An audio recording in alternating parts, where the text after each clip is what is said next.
Hey, what's going on, everybody? My name is Corey, better known as the Seaman, and I want to welcome you to another edition of the Seaman's Cinema Sit Down. I am on the streets of Stanford. I don't know why I sang that to you, but I'm on the streets of Stanford because I'm fresh out a movie theater. And if I'm fresh out of a movie theater, that means we got things to talk to. And this is a movie that I was kind of pumped for because I love Adam Driver.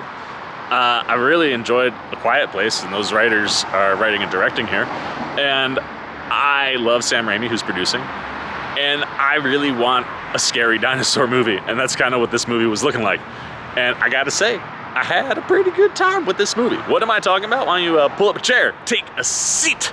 I'm gonna take a seat too, because it's kind of nice out. But we are getting ready to dive in spoiler-free and fresh out the theater into 65. And I gotta tell you, man, I had low expectations, and maybe that's why I was able to enjoy it so much, but I was looking for a few specific things from this movie, which if you were unfamiliar with, is about an astronaut in a different galaxy, way before man was on Earth.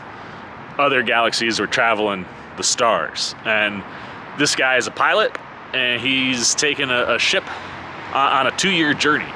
And naturally, what happens in space and things like that, asteroid storm, ship crashes, everybody on the ship dies except him and a little girl. And on this planet that they crash on, there are dinosaurs. So you got a very large man, because Adam Driver's not small, and a very tiny girl. And then everything's tiny to a bunch of dinosaurs running around on a planet with nothing else. Just some tech that works, some tech that doesn't work, because you crash land. And you gotta survive and get off this planet. And conceptually, I was like, you could make a horror dinosaur movie like that work. And when you got the writers of A Quiet Place writing the script here, I'll say this from the writing perspective. It's engaging enough. And Adam Driver makes it very engaging. And when you add in Ariana Greenblatt, who plays the little girl that he's, got to help get off this planet with him, who, by the way, fun fact, looked at her IMDb, that's young baby little Gamora from the Avengers movies, which is kind of fun and adds a whole other element to that performance. But those two really kind of elevate the material. And in all honesty, if Adam Driver's not the guy here, outside of Pedro Pascal, because he's really good at the single dad, whether it's a real dad or an adoptive dad situation, and kind of post-apocalyptic scary things, I don't know if this movie would necessarily work. But what I think Beck and Woods do here, who are the writers, how did I drop IMDb off of my phone? The whole thing crashed. What? Oh, there it is. I don't know what happened. But Scott Beck and Brian Woods, who are your writers and directors here, what they do, I think, that works from a script standpoint is they set themselves up for fun dinosaur stuff and scary dinosaur stuff that I think they execute quite well behind the camera. And then, story-wise, you have enough of an emotional connection with what they set up with these two characters that you care about them and you're down to ride and hopefully survive this journey with them. And that's enough. It's good enough. I think you could have done some things that were a lot better, but in all honesty, when you're doing a 90-minute sci-fi horror dinosaur movie, I think they succeed more often than they don't. It's just you can see ways that this could have been stronger emotionally or maybe had some bigger pop moments, but I think they set themselves up to do good things behind the camera. And that's one of the cool things here is that Sam Rami produces, and usually you can feel Sam Rami when he produces, and you definitely do. There's one element of this movie that feels very connected to Sam Rami, and we'll save that for the end. But from a directing standpoint, I really feel like you get Beck and Woods' vision. And it doesn't feel always like a Raimi movie, but you can see how him producing could elevate some of the things that do happen in the movie. And I do think that Beck and Woods are quite good behind the camera. Like I said, it's not necessarily that there's anything special, but they set themselves up to make you jump and make you be tense. And that's the thing that works the best in this movie is I typically will be someone that's jump scares are, lazy for lots of different reasons. But when they're used correctly, they can be very effective. And I usually like that to be 1 or 2 jump scares. This movie got me 6 different times, as well as it did my buddy Joe, who is another seasoned horror vet. We were jumping a bunch in this movie, and a lot of times you could be it's a cop-out. But I think every single one of them jumps really enhances the horror and the terror and the tension and the scariness of the movie, because every time a dinosaur shows up, you jump. And that means anytime that I was hearing potentially a dinosaur coming, or maybe there could be a dinosaur, I was doing a lot of this, man. And you're already getting yourself into that tense moment where I really could connect with the characters from I felt like I was feeling the kind of fear that they're feeling in this world. Like I said, even if you're 6'4", or someone like Driver, who I think is like 6'6", like, or 6'7", like, he's a big dude. But like someone like that is tiny compared to some dinosaurs, and your chances of survival when like you don't have anything else really, except for like, you know, you have, I'll give you, there's some like outs where like your tech, one shot can take down a dinosaur. That's very helpful in this scenario, but like in a galaxy, in a world that's not us with different technology, like that's fine. You want them to not be in an unsurvivable situation. But you know, Beck and Woods also give you enough moments where things aren't working, or they have to improvise, that do create really scary moments. And specifically down the third act of this movie, that's where this thing really kicks in. And that's where we'll talk about Sam Rami, but not yet. I want to talk about Driver and Ariana Greenblatt. There are 4 people total in this movie. The other 2 people play Driver's wife, Naveen, who's played by Nika King, and his daughter, Naveen. So same name. They gave Naveen Jr. That's cute. I didn't even realize that in the movie. Played by Chloe Coleman. Not gonna lie, Nika King, very small. Same with Coleman, but Coleman is obviously a driving force for Driver in this, because he kind of becomes the adoptive father to Ariana Greenblatt's character, Koa. And I loved her in this movie. One of the things that I like that Beck and Woods present them with, and things that don't work, is being in this whatever world they're coming from.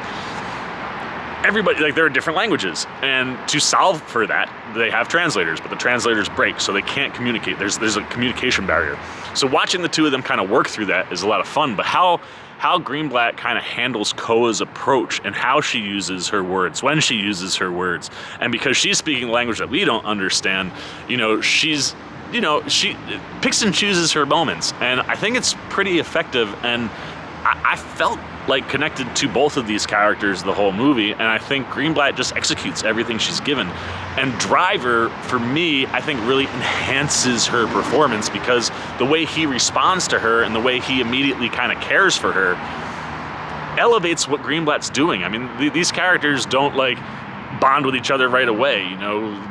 There's tension between them. She doesn't know if she can trust him, and there's back and forths because of the communication barrier. There's frustrations, and I think Greenblatt plays that stuff really well, but because she's bouncing off Driver, I think it gets even better. And Driver, for me, is really the thing that makes this movie work.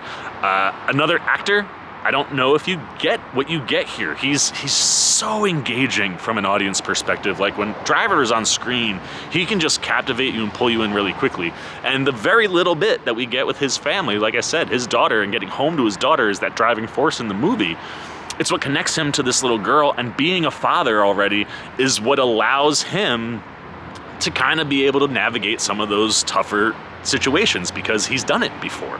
And just the way that he interacts with her and the way that he handles those things, I mean, you just love this guy, right? And it makes it easy to root for the 2 of them. And like I said, he's engaging throughout the whole movie.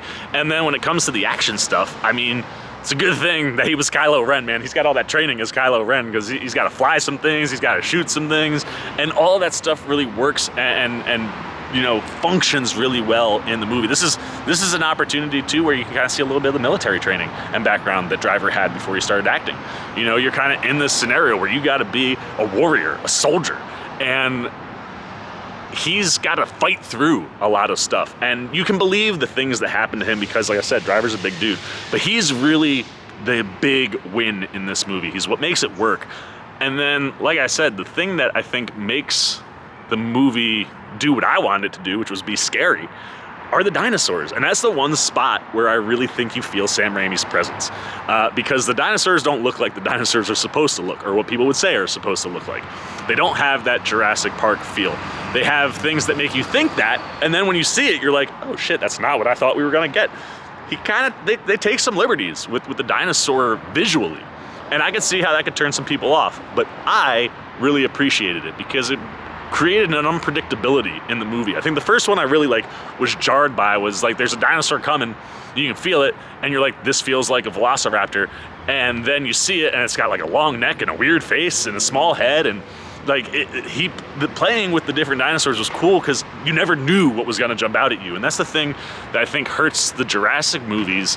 And like, you never get that. Like when the T-Rex shows up, I never jump, I cheer, I get excited, and it's a different type of thing. But when you're going into the horror elements, the look and feel of the dinosaurs being different than what you're used to, I think really, really worked.